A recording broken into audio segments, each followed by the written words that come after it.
What if everything you thought you knew about human nature was wrong?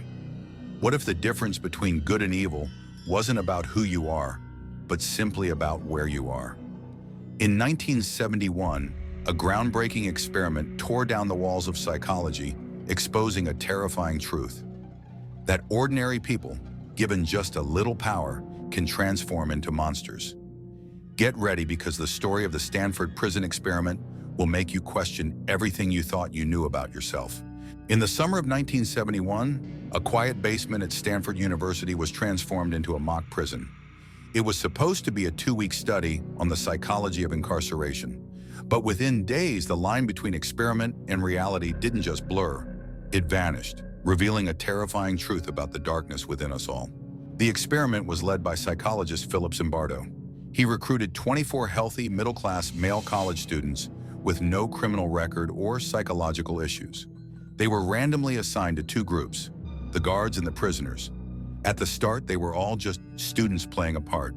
To make it real, the prisoners were arrested at their homes by actual police. They were handcuffed, read their rights, and taken to the basement cells. They were stripped, deloused, and given numbers instead of names. Their identities were stripped away before the first night even began. The guards were given khaki uniforms, whistles, and silver-reflecting sunglasses.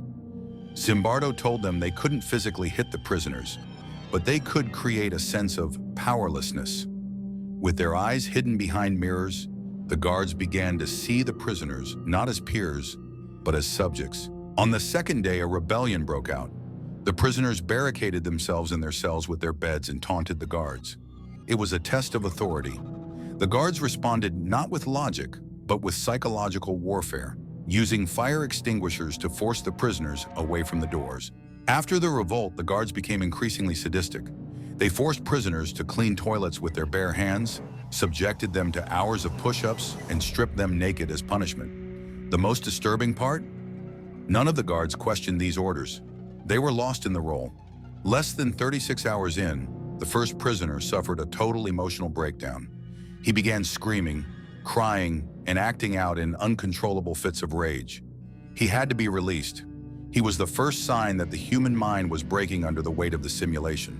Zimbardo himself became caught in the delusion.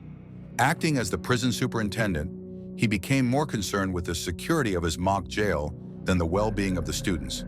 He stopped being a scientist and became a warden, ignoring the mental collapse happening under his watch.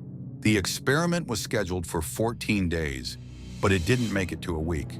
A visiting researcher, Christina Maslach, walked into the basement and was horrified. She was the only person who saw the boys as human beings rather than subjects. She demanded it stop. The Stanford Prison Experiment ended after just 6 days. When the guards were told it was over, most were disappointed. They had enjoyed the power. When the prisoners were told they were hollow shells of the men who had entered that basement less than a week before, the results were terrifyingly clear.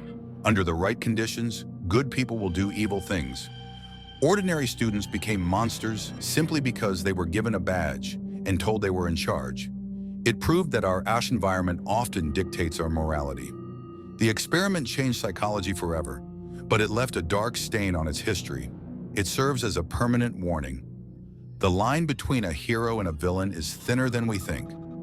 Thanks for watching, and remember, don't forget to like and subscribe for more deep dives into the human mind. What would you have done? Would you have been the guard who refused orders, or the prisoner who broke? Let us know in the comments below. Be sure to share this video to keep the conversation going. We'll see you in the next one.